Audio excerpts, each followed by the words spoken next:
ناظرین، آج بات کرتے ہیں عاشورہ کے دن کی۔ کیا اہمیت ہے اس دن کی؟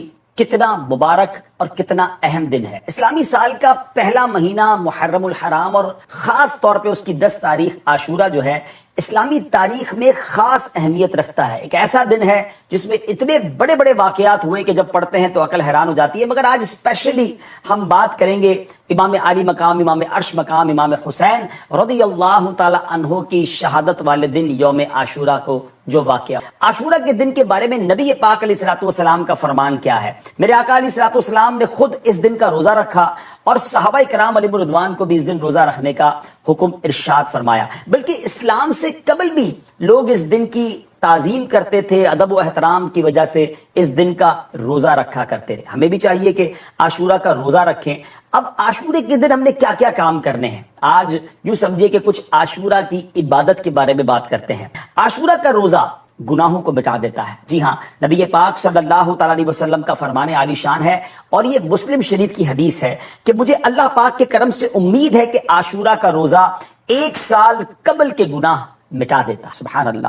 اسی طرح میرے آقا علیہ الصلوۃ والسلام کا فرمان ہے کہ جو 10 محرم کو اپنے بچوں کے خرچ میں فراخی کرے، یعنی ان کے لیے اچھا کھانا پکایا اور ان کے لیے خرچ زیادہ کرے، تو اللہ پاک سارا سال اس کو فراخی دے گا۔ اور حضرت سفیان ثوری رحمت اللہ تعالی فرماتے ہیں کہ ہم نے اس حدیث کا تجربہ کیا تو ایسا ہی پایا۔ اب ناظرین، آئیے عاشورہ کا دن ہم اور کیا کیا نیکیاں کر سکتے، تو میں خاص 12 نیکیاں بتاتا ہوں جو ہم نے اس بار نیت کر لیں عاشورہ کے دن کرنی ہے۔ نمبر 1، روزہ رکھنا ہے، صدقہ کرنا ہے، نفل نماز پڑھنی ہے، 1000 مرتبہ قل هو اللہ شریف۔ پھر نمبر 5، علماء کی زیارت کرنا۔ نمبر 6، یتیم کے سر پر ہاتھ پھیرنا۔ نمبر 7، اپنے اہل و عیال کے رزق میں وسعت کرنا۔ نمبر 8، غسل کرنا۔ نمبر 9، سرما لگانا۔ نمبر 10، ناخن تراشنا۔ نمبر 11، مریضوں کی بیمار پرسی کرنا۔ اور نمبر 12، دشمنوں سے ملاپ یعنی صلح و صفائی کرنا۔ تو یہ 12 نیک کام ہم نے انشاءاللہ عاشورہ کے دن کوشش کر کے کرنے ہیں، اور شہدائے کربلا کو ایصال ثواب بھی۔ وہ کس طرح ہوگا کہ عاشورہ کے دن نواسہ رسول، جگر گوشائے بطول، امام علی مقام، امام عرش مقام، امام حسین رضی اللہ تعالی عنہ نے اپنے رفقا کے ہمراہ جو گلشن اسلام کی آبیاری کے لیے اپنے جانوں کی قربانی دی، ہمیں اس دن شہدائے کربلا کے ایصال ثواب کے لیے قرآن خوانی، ذکر و درود اور نظر و نیاز کا بھی اہتمام کرنا چاہیے۔ حدیث پاک کا مضمون ہے، میرے آقا صلی اللہ علیہ وسلم نے فرمایا، جس نے مجھ پر ایک بار درود پاک پڑھا، اللہ پاک اس پر 10 رحمت بھیجتا ہے، اس کے نامہ اعمال میں 10 نیکیاں لکھ۔ ایک درود پاک پر آپ کو 10 نیکیاں بھی مل رہی، اور فرمایا 10 رحمتیں بھی نہ۔ ایک اور حدیث میں ہے کہ 10 گناہ بھی معاف ہو جاتے۔ اب ایک درود پڑھنے سے اتنا کچھ ملتا ہو تو بندہ درود پاک پڑھتا رہے، جتنا ہو سکے درود پاک کی کرتے رہا کریں۔ آئیے مل کر محبت کے باواز بلند درود پاک پڑھ لیں۔ صلو علی صلی اللہ تعالی علی محمد۔ الحمدللہ ہم کوشش کرتے ہیں کہ قرآن پاک کی باتیں کریں، قرآن پاک سے کچھ سیکھیں، قرآن کی کچھ آیتوں کی تلاوت کریں اور اس کا ترجمہ کریں۔ آج ٹاپک بڑا انٹرسٹنگ ہے۔ آج قرآن کی باتیں تو ضرور ہوں گی، مگر ساتھ ایک بڑی عظیم ہستی کی باتیں بھی ہوں گی۔ اللہ کریم نے ان کی زبان پر کیسا حق جاری فرمایا تھا کہ وہ جب نبی پاک علیہ الصلوۃ والسلام کو کوئی مشورہ دیتے تھے یا اپنی کسی رائے کا اظہار فرماتے تھے تو اس بات پر قرآن کی آیت نازل ہو جاتی، بلکہ ایسا بھی ہوتا کہ جن الفاظ کے ساتھ انہوں نے ذکر کیا ہوتا۔ 12 نمبر ہے پہلا۔ پہلے اس کا ترجمہ سن لیتے ہیں اس آیت کا۔ اے محبوب تم فرما دو، جو کوئی جبریل کا دشمن ہو تو وہ پس بے شک اس نے تو تمہارے دل پر اللہ کے حکم سے یہ اتارا ہے جو اپنے سے پہلے موجود کتابوں کی تصدیق فرمانے اور ایمان والوں کے لیے ہدایت اور بشارت ہے۔ جو کوئی اللہ اور اس کے فرشتوں اور اس کے رسولوں اور جبرائیل اور میکائیل کا دشمن ہو تو اللہ کافروں کا دشمن۔ یہ ہو گیا ترجمہ اس آیت۔ اس آیت کا پس منظر بڑا کمال کا۔ پس منظر کیا ہے پہلے وہ بتاتا ہوں کہ مدینہ منورہ کے کچھ فاصلے پر حضرت عمر فاروق اعظم رضی اللہ تعالیٰ عنہ تھی۔ آپ اس کی دیکھ بھال کے لیے وہاں تشریف لے جایا کرتے تھے۔ اس راستے پر اہل تورات یعنی یہودیوں کے مدرسے تھے۔ ایک دن جب آپ وہاں سے گزر رہے تھے تو آپ مدرسے کے اندر چلے گئے، اہل تورات کا جو مدرسہ تھا اس میں چلے گئے، اور وہاں علماء تورات تھے جو تورات کا علم رکھتے تھے۔ حضرت عمر نے ان سے فرمایا کہ میں تمہیں اللہ رب العزت جس نے حضرت موسیٰ پر تورات اتاری ہے اس کی قسم دے کر تم سے پوچھتا ہوں کیا تم تورات میں ہمارے آقا جناب محمد الرسول اللہ صلی اللہ علیہ وسلم کا ذکر پاتے ہو؟ اس میں ذکر ہے ان کا؟ تو علماء تورات نے کہا ہاں محمد صلی اللہ علیہ وسلم کا ذکر تو موجود ہے۔ تو فرمایا خدا کی قسم پھر تم تو ہلاک ہو گئے، تم جانتے ہو کہ وہ سچے رسول ہیں پھر بھی ایمان نہیں لاتے، تمہاری کتابوں میں ان کا ذکر ہے۔ اب یہودیوں نے کیا کہا کہ اے عمر ہم ہلاک نہیں ہوں گے۔ حضرت عمر نے کہا تم ہلاک ہو جاؤ گے کہ تمہیں معلوم ہے کہ تورات میں نبی پاک کا ذکر ہے پھر بھی تم نہیں مانتے۔ تو کہا اے عمر ہلاک ہم نہیں ہوں، کیونکہ ہمارا مسئلہ جو ہے نا وہ جبرائیل سے ہے جو ان پر وحی لاتے ہیں۔ جبرائیل ہمارے دشمن ہے، یہودی کہتے ہیں جبرائیل ہمارے دشمن ہے۔ ولا حول ولا قوت الا۔ حضرت فاروق اعظم نے کہا اچھا یہ بتاؤ پھر تم میں کون سا فرشتہ تمہارا دوست ہے؟ تو کہتے ہیں میکائیل جو ہے نا وہ بڑے اچھے ہیں کیونکہ وہ بارش اور رحمت لاتے ہیں۔ اب فاروق اعظم رضی اللہ تعالیٰ کی کمال ذہانت اور علمی قابلیت دیکھیں، آپ نے فرمایا تمہارے مطابق اللہ پاک کے ہاں حضرت جبرائیل اور میکائیل کا رتبہ کیا ہے؟ تو بولے دونوں ہی اللہ پاک کا قرب رکھتے ہیں۔ تو اب فاروق اعظم نے فرمایا میں گواہی دیتا ہوں جب وہ دونوں ہی اللہ کا قرب رکھتے ہیں تو جو ان سے محبت کرے اللہ پاک اس سے محبت فرمائے گا، جو ان سے دشمنی رکھے گا اللہ پاک اس سے دشمنی فرمائے گا۔ اور ایک روایت میں ہے کہ آپ نے یہ الفاظ فرمائے من کان عدوا للہ وملائکتہ ورسلہ وجبریل ومیکائیل فإن اللہ عدو للکافرین، یعنی جو اللہ پاک اس کے فرشتوں اس کے رسولوں اور جبرائیل اور میکائیل کا دشمن ہے، بے شک اللہ پاک سب کافروں کا دشمن۔ اب آپ نے تو یہ ان کو کہہ دیا اور اب آپ نبی پاک کی بارگاہ میں آئے۔ جب پیارے آقا علیہ السلام کی بارگاہ میں آئے تو پیارے آقا فرماتے اے عمر میں تمہیں وہ آیات سناؤں جو ابھی ابھی نازل ہوئی ہیں۔ اور نبی پاک نے حضرت عمر کو جو آیت سنائی نا ایگزیکٹلی یہی الفاظ ہیں جو حضرت عمر ان یہودیوں کو کہہ کر آئے ہیں۔ جبریل امین وہ الفاظ لے کر قرآن کی آیت میں نبی پاک کے پاس حاضر ہوتے ہیں اور نبی پاک حضرت عمر کو سناتے ہیں اے عمر ابھی ابھی آیت نازل ہوئی ہے۔ کہا حضور ضرور بتائیے کون سی آیت نازل ہوئی؟ فرمایا من کان عدوا للہ وملائکتہ ورسلہ وجبریل ومیکائیل فإن اللہ عدو للکافرین۔ اللہ اکبر، شان دیکھیں حضرت عمر فاروق اعظم کی کہ جو ان کی زبان سے ادا ہوا اللہ کا وہ الفاظ ایسے پسند آئے کہ وہ قرآن پاک میں آیت۔ اور یہ ایک بار نہیں ہوا، ہاں یہ بھی یاد رکھیے حضرت عمر کی شان یہ پورا ایک ٹاپک ہے۔ علماء کرام نے موافقات عمر پر ایک پورا چیپٹر رائٹ کیا ہے کہ 20 کے قریب قرآن کی آیتیں وہ ہیں جو حضرت عمر کی زبان سے جاری ہوئی۔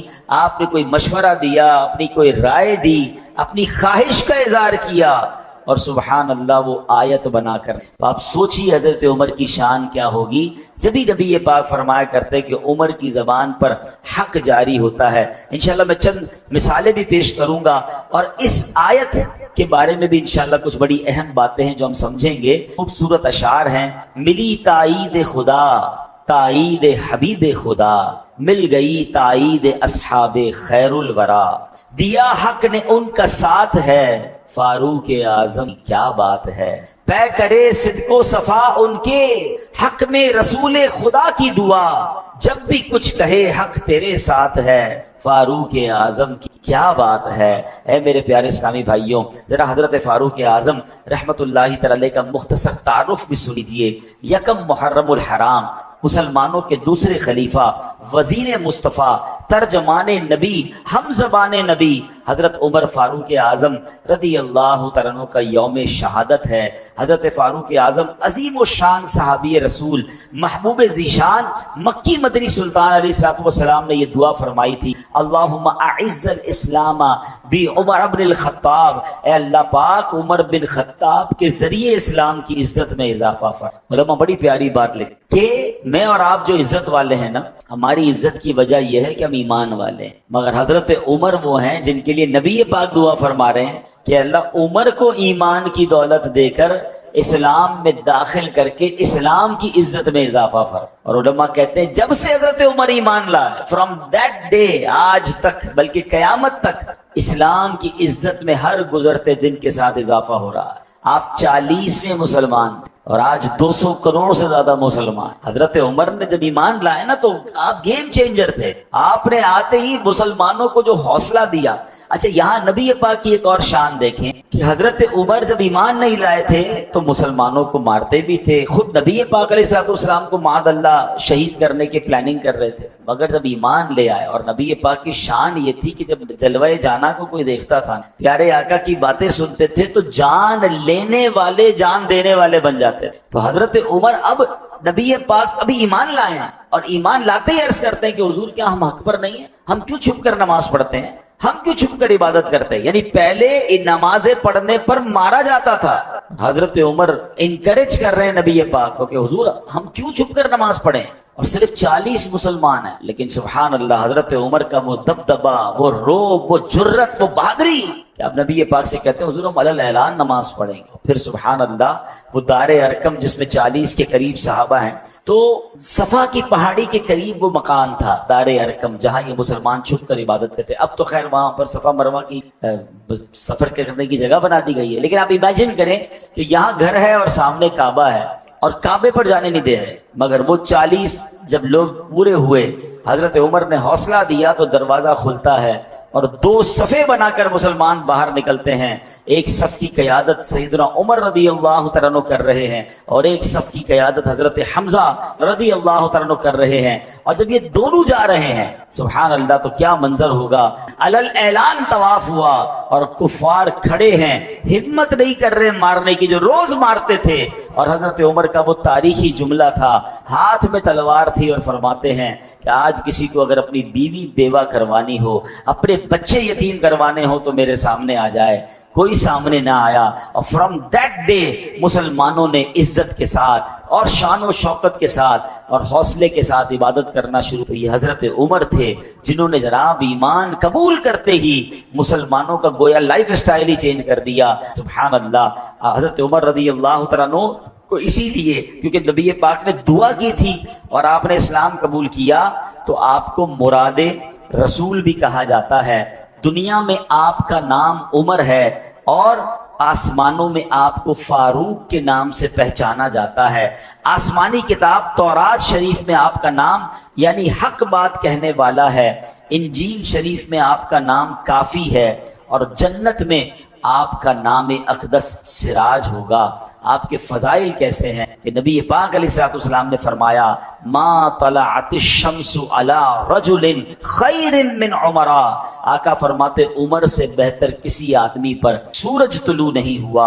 ایک حدیث شریف میں فرمایا آسمان کے تمام فرشتے عمر کی عزت کرتے ہیں اور زمین کا ہر شیطان عمر کے خوف سے لرزتا ہے۔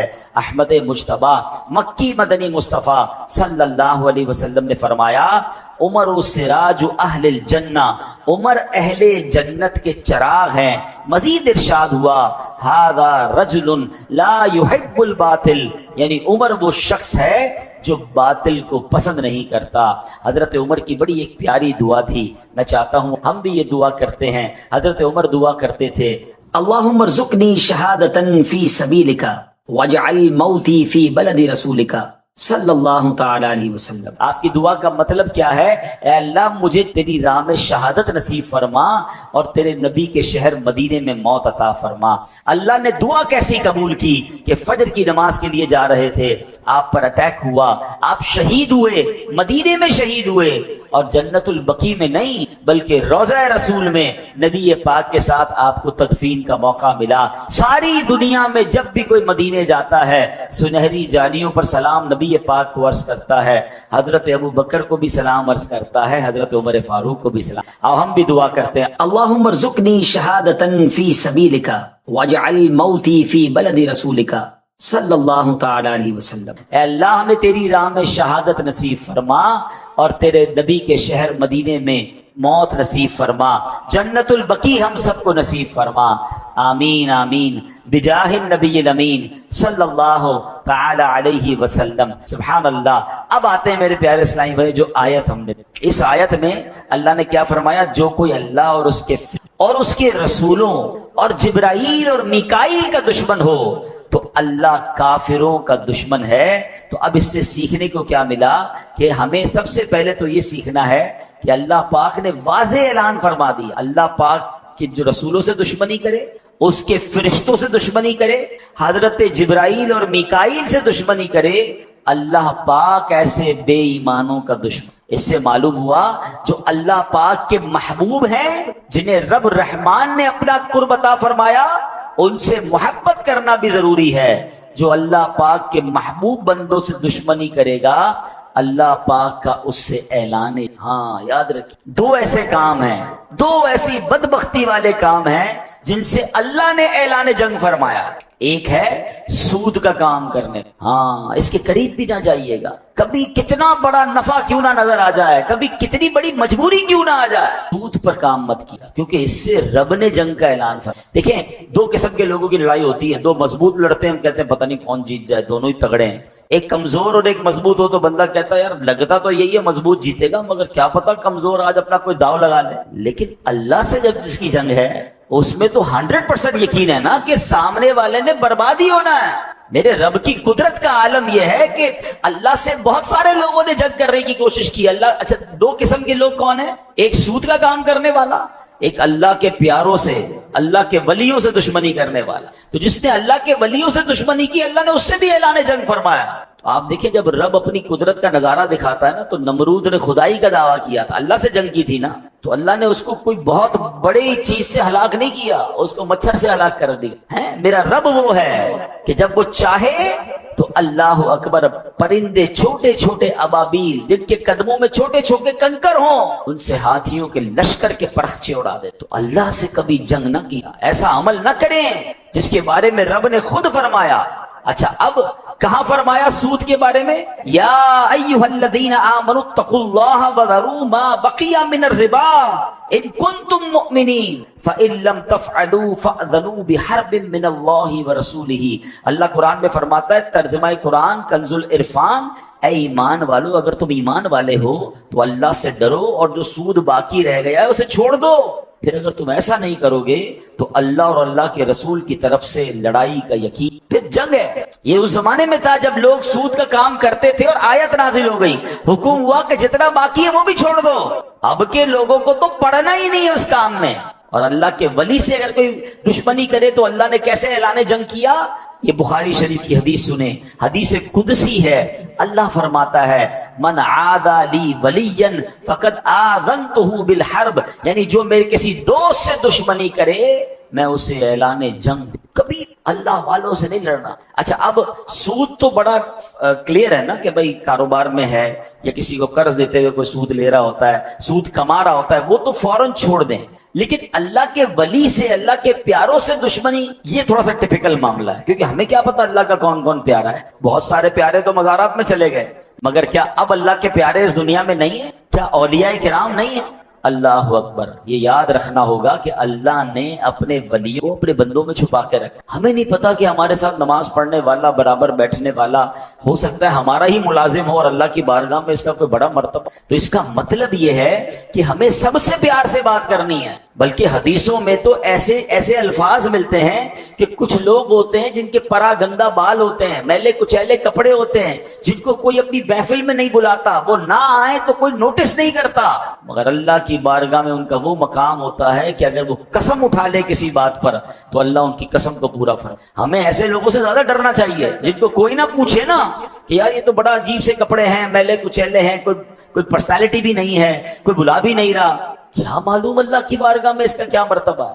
تو آلویز سب کے ساتھ پیار سے، عزت سے، اس ڈر سے رہے کہ اگر اس کا مرتبہ اللہ کی بارگاہ میں بڑا ہوا اور میں نے اس کو ناراض کر دیا تو رب نے اعلان جنگ فرمایا۔ اور ایسا ہوتا ہے، ہمیں پتہ بھی نہیں چلتا، اچانک کاروبار تباہ ہو جاتا ہے، اچانک لائف خراب ہو جاتی ہے، اچانک بیماریاں آ جاتی ہیں، فیملی ڈسٹرب ہو جاتی ہے۔ چیک کیجئے کسی کا دل تو نہیں دکھا دیا، ہاں کسی کے ساتھ زیادتی تو نہیں کر دی۔ وہ ایک واقعہ پڑھا تھا ہم نے کہ ایک بزرگ تھے، بڑے سادہ سے آدمی تھے، کہیں جا رہے تھے تو بارش ہوئی تھی، پانی بھرا ہوا تھا، ان کا پیر پانی پر پڑا تو قریبی بری عورت بیٹھی تھی اور اس کا دوست اس کے ساتھ بیٹھا تھا، تو وہ پانی جو ہے اس عورت کے کپڑوں پہ گر گیا۔ اس کے دوست کو بڑا غصہ آیا کہ فرینڈ کے ساتھ تم نے ایسا کیا، جا کر اس بزرگ کے منہ پہ چاٹا مار دیا۔ اللہ تیرا شکر۔ آگے گئے تو بارش کا موسم تھا، ایک حلوائی کی دکان تھی، حلوائی نے کہا حضرت تشریف لائیں، گرم گرم دودھ پیش کیا، جلیبی کھلائی، تو یا اللہ تیری شان ہے، کہیں تھپڑ پڑتی ہے، کہیں دودھ پلاتا ہے، یا اللہ میں راضی. تھوڑی دیر ہوئی تو وہ جو بندہ تھا نا جس نے تھپڑ مارا تھا وہ گرا اور گر کر مر گیا. تو لوگ آئے کہتے ہیں حضرت آپ نے کوئی بددعا دی تھی اس کو جس نے آپ کو تھوڑی دیر پہلے تھپڑ مارا تھا, اس کا تو انتقال ہو گیا, وہ گر گیا.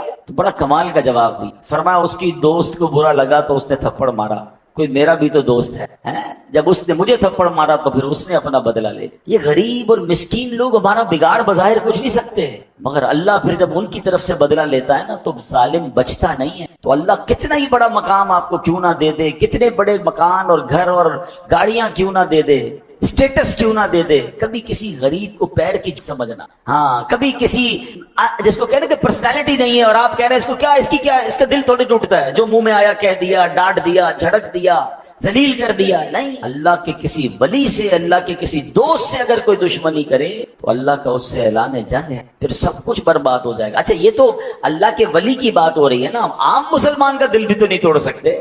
یہ بھی تو حدیث پاک موجود ہے.